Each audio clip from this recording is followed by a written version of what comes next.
vasara. Tavo pėdos basos ir tu vėl nori būti teisi 3 dienas iš eilės. O aš tau sakau, kad labai savęs pasiilgau ir negaliu būti vienas be proto ilgai. Nežinodamas, kur iš viso esu, todėl reikia bent laišką savo. Bent laišką savo parašyti. Labai reikia.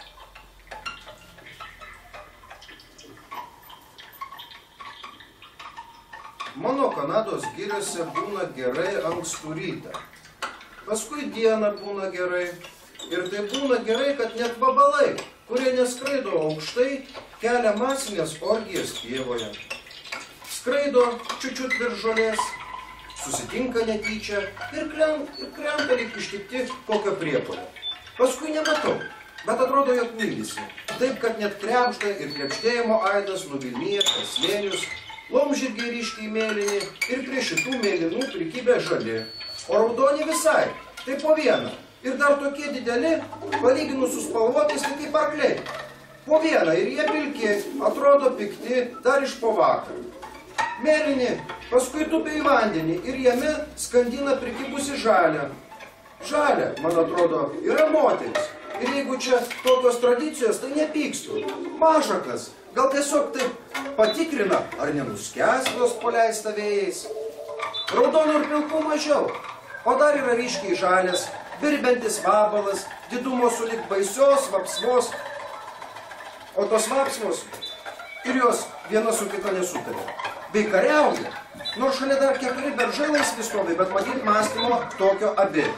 Šitas beržas labiau beržas ir taškas, nesidalinsiu.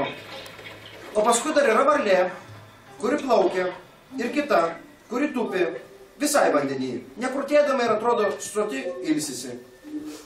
Tai ta, kuri nekurta, nežinau, ką galvoja. Dar voras yra, ir jis perlipo per mano koją. Baltas drugelis, ir dar juodas visai, bet aškiuku. Tai atrodo lyg popierinis ir nudažytas be ryšio. Jie buvo ėmę savo ir nuskrydo. O dar nuskrydo kėkštas, bet labai tyliai. Ir jei ne paukščiukas iš ąžuolo, tai būčiau nepastebėjęs. Paukščiukas pasakė, čik čik. Ir aš tada atkreipiau dėmesį. Dabar galvoju, kad ir į tave reikia atkreipti dėmesį kartais. Nes tu irgi žmogus. Visai kaip visi tie, kur aplinkui.